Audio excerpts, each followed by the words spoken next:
Assalamualaikum warahmatullahi wabarakatuh. Perkenalkan, nama saya Rinaldi Trisja Putra dengan NIM 1911604060, Prodi D4 Keperawatan Anestesiologi, Fakultas Ilmu Kesehatan, Universitas Aisyah Yogyakarta. Pada kesempatan kali ini saya akan mempresentasikan mengenai alat-alat anestesi yang diperlukan. Nah, pada presentasi kali ini saya menggunakan media yaitu PowerPoint. Sebelum kita memasuki presentasi alat-alat anestesi, kita pengenalan terlebih dahulu, yaitu apa sih pra-anestesi itu. Nah, pra-anestesi itu meliputi apa saja? Yang pertama meliputi persiapan pasien di ruangan, terutama elektif, persiapan alat-alat yang akan kita bahas ini, dan obat-obatan. Persiapan pasien di ruang operasi juga masuk pra-anestesi. Next, perlu diingat bahwa pada persiapan alat-alat anestesi ini kita harus mengingat kata statis, yaitu sebuah singkatan S yang berarti scope, T-nya tube, A-nya airway, T-nya tap, I-nya introducer, C-nya konektor, S-nya suction. Baik, selanjutnya kita bahas yang pertama, yaitu scope. Scope mencakup stetoskop dan juga laryngoskop.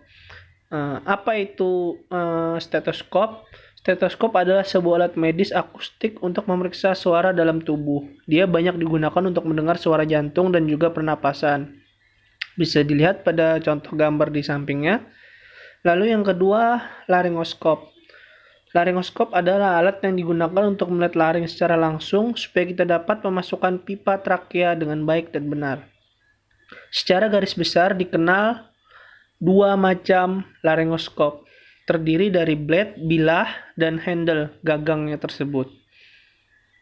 Memegang laryngoskop selalu dengan tangan kiri. Posisi tangan yang betul adalah memegang pada handle, bukan pada pertemuan antara blade dan handle.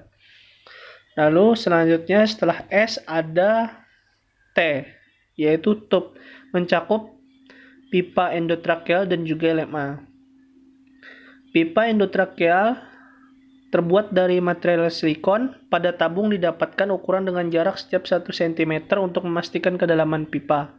Pemasangan alat endotracheal tube adalah untuk memasukkan pipa jalan napas buatan ke dalam trakea melalui mulut.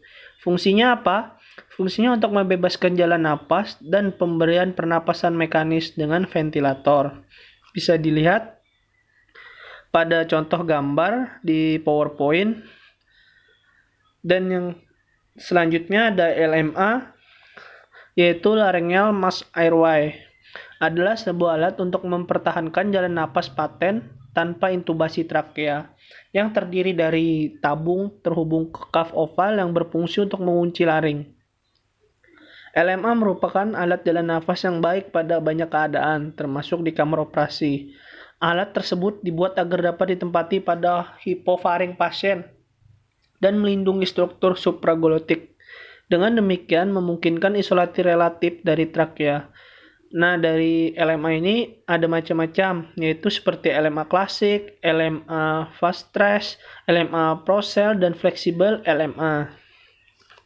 Lalu setelah T ada A, yaitu airway device, yaitu sarana aliran udara, misalnya sungkup muka atau pipa orofaring. Nah, yang pertama ada oropharyngeal tube, adalah suatu tindakan pemenuhan kebutuhan oksigen dengan membebaskan jalan napas melalui pemasangan oropharyngeal tube melalui rongga mulut ke dalam paring. Tujuannya apa? Tujuan dari pemasangan ini untuk membebaskan jalan napas, mencegah lidah jatuh atau melekat pada dinding posterior paring, memudahkan penghisapan lendir. Perlu diingat, oropharing tube tidak boleh dipasang pada pasien sadar. Oropharing tube dipasang pada pasien yang tidak sadar atau pada pasien dengan penurunan kesadaran. Lalu ada ambubek, bisa dilihat contoh gambarnya pada PowerPoint. Ambubek ini biasanya digunakan untuk memberikan tekanan pada sistem pernapasan pasien yang henti napas atau yang napasnya tidak adekuat. Tujuannya ini apa? Tujuannya dilakukan bantuan napas dengan ambubek adalah untuk memperbaiki fungsi ventilasi dengan cara memberikan pernapasan buatan untuk menjamin kebutuhan adanya oksigen serta untuk menjamin pertukaran antara oksigen O2 dan karbon dioksida CO2 yang terjadi di paru-paru secara normal. Selanjutnya ada T, yaitu tap plaster atau plaster ya. Nah, bisa dilihat mungkin sudah familiar contoh gambar dari plaster yang berfungsi untuk memfiksasi pipa trakea setelah tindakan intubasi agar tidak terdorong atau tercabut. Setelah T ada I, yaitu inducer, mencakup stilet atau forceps magil. Nah, ini digunakan untuk mengatur kelengkungan pipa endotrakeal sebagai alat bantu saat insersi pipa. Forceps intubasi magel atau digunakan untuk memanipulasi pipa endotrakeal nasal atau pipa nasogastric melalui orofaring. Setelah I ada C, yaitu konektor, yaitu hubungan antara mesin respirasi atau anestesi dengan sungkup muka serta penghubung-penghubung yang lain. Jadi fungsi dari konektor ini kayak sebagai penghubung ya, bisa dilihat contoh gambarnya.